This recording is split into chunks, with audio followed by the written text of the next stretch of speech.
This portion of the news brought to you by McDonald's. McDonald's, I'm loving it.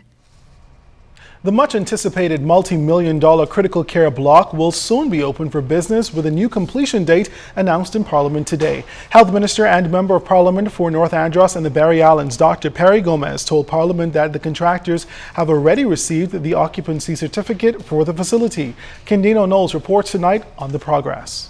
It's only a matter of time now before the new critical care block of the Princess Margaret Hospital begins servicing hundreds of patients.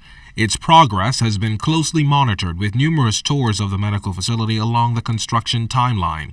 And just as government predicted, the facility's completion is on time. In fact, Health Minister Dr. Perry Gomez says the majority of the work, including the testing of already installed equipment, will be complete by next week. The administration and laboratory areas of the critical care block are fully operational.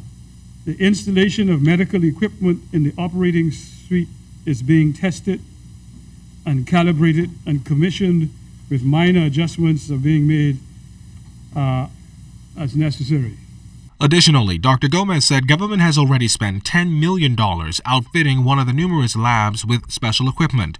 And speaking of equipment, he said government is about to secure an additional $35 million worth. With respect to the balance of the equipment, the PHA is completing negotiations with First Caribbean Bank for a $35 million loan. That process will be completed within the next 2 weeks and will require Parliament's approval. I am also pleased to report that all of the equipment has been identified and the tendering process is complete. One of the questions raised recently relative to the critical care block was about its staffing and training, something government has treated with the greatest priority. Dr. Gomez disclosed that Cabinet is currently reviewing a proposal to hire 28 new doctors, with 8 of them to be deployed to various family islands. It involves the transfer of 20 doctors from the Public Hospitals Authority. At this point, the only thing missing from the critical care block is the solar power station that will help run the facility. Dr. Gomez says that's also expected to be complete by May 3rd. He says the final turnover of the critical care block is contingent on the full commissioning of every piece of medical equipment.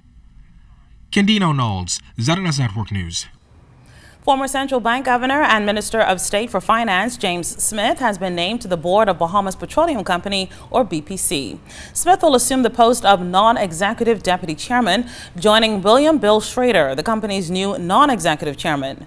According to the company's CEO, Simon Potter, Smith will bring a wealth of knowledge and experience on operating effective and efficient businesses, as well as a valued familiarity with the region in which we operate. Potter said that as a Bahamian, he will be able to impart an understanding of the vision Bahamians have for their economy over the long term, of which the company hopes to be significant and a valuable part. BPC has 5 licenses to explore oil in Bahamian waters. Foreign Affairs Minister Fred Mitchell, in a statement today, offered condolences to the governments of Malaysia, the United States, and China following the recent Malaysian Air Flight H370 tragedy. Minister Mitchell also took the opportunity to rap leader of the opposition, Dr. Hubert Minnis's recent characterization of the Christie administration as being, quote, more lost than the Malaysian airline the world is looking for, end quote. Mr. Mitchell said that without further clarification, there may be some confusion that the loss of the plane and the lives therein is seen in a cavalier and insensitive fashion in our country. We have made it clear, he says, that this is not the case. The Foreign Affairs Minister confirmed that as a result of the remarks by Dr. Minnis, the Ministry of Foreign Affairs has sent messages via diplomatic note to the governments of Malaysia, China, and the United States to indicate that the remarks do not represent any lack of sensitivity on the part of the government and people of the Bahamas. So far, the opposition leader has not issued a public apology. Still to come, hear what a leading accountant has to say about regulating the web shop industry. And you can also hear how a young businessman wants to expand his offering. You're watching The Bahamas Tonight.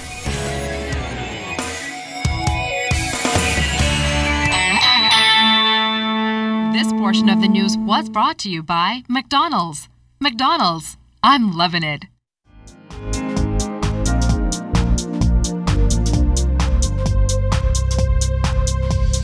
This is your Royal Fidelity Business News. I'm Jimenita Swain.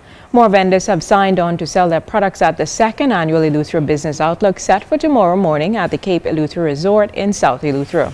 This year, attendees will have the option of buying art, furniture, and plants, to name a few. Eleuthera Chamber of Commerce President Thomas Sands Jr. recently expressed great hope and optimism for Eleuthera, which has been in a recession for nearly 3 decades. Prime Minister Perry Christie will deliver the keynote address at this year's Outlook and will speak to the theme, Charting a Course for Growth in Eleuthera.